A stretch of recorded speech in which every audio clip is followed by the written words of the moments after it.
Academy's YouTube channel. Today we're going to be looking at doing some fast bowling drills, and we're delighted to be joined by current Kent and former Surrey Stars player Grace Gibbs. We're going to be going through some basic drills, looking at what she would do to prepare for a match, also looking at some basic alignment drills amongst other things, finish off with some full-length bowling at the end. So the progress made in the last video was fantastic, looking at sort of using our energy in a straight line. Okay, one of the main things that I see with most kids, and there's lots of sort of smaller points we can make, and we can challenge players because maybe back foot contact's weak, or they might fall out when they're bowling, and we look at maybe some of the finer details. Actually, I think most of the time, just by adding something in the way, their bodies will naturally make a change. So one of the things I'm big on to keep my energy travelling straight is the use of stumps.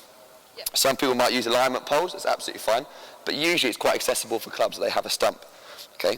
And what I'll do, I'll make it really simple for you. I'm just going to put a stump out here on the end line, so you're aware when you're running up of where the stump is. And then I'm going to put just one here on an inside channel, just to pretty much align with off stump, so that once you're following through, you're not coming quite wide, quite a simple target to start with, but we'll look at making adjustments as we go, okay?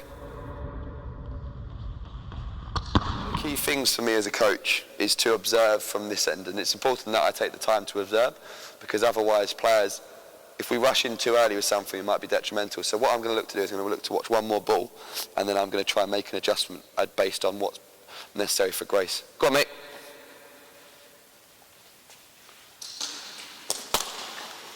Good. So you're flying through there. Your energy is absolutely excellent. Okay. What I would look to do now, and I'm going to do to challenge you a little bit more, is I'm going to look to move the stumps across a bit more. Okay. So we're trying to create an even smaller channel for you to be able to bowl through. Yeah. A lot of the time with players, perception is key. So even though this might not be directly in your line of path when you're bowling, mentally you're thinking that it's there, you're aware that it's there. So your body will make a bigger effort to try and make good habits and make sure you avoid it. Okay, and I'm just going to move this one across as well. Sorry for the GoPro. Just to there. Okay. So again, we're trying to create a difficult channel in which we could travel through. Probably still quite simple for you, but we'll see how it goes. I'm then going to set the challenge, because we're going slightly quicker on the run up. I'm going to put this to the red cones here, okay? Set the follow through back.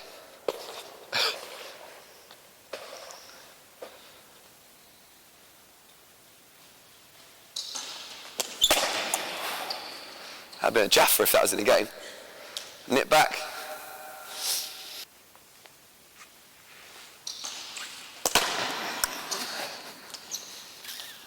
Right, sorry.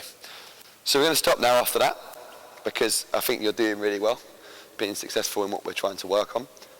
One of the key things to me is obviously not to overwork bowlers. If you're working with somebody else, you could work in rotation, you get a bit more of a rest. But actually it's important, again, if we're going to be doing a lot of duration of bowling, we don't overdo it, because it's, like I said earlier about the shoulder, can be quite fragile when you put too much energy through it. One other thing that I want to reference, if players are falling away in their action a little bit, because I have a lot of players that do that, there's not so much bad with that, it's when the whole body starts to lose its alignment. Because if my head starts to slant off towards the offside, it can create an angle for my arm then to be able to angle the ball in, which can be very dangerous to play. Look at someone like Jasprit Bumrah. He's quite falls away slightly, but his arm gets nice and tall, and actually when he's bowling his Yorkers, he's able to angle in them at the toes. So actually it's being as coaches need to change everything.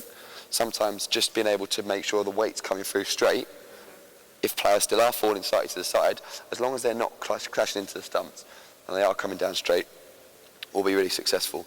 Just to recap from the past two drills, the key for me with energy is, before we try and make changes to a bowler's action and make changes to a bowler, make sure they're optimising their energy so that we can see exactly what issues may come up, if any. And if they're not fully optimising their action, then I think we need to train that first before we look at making changes.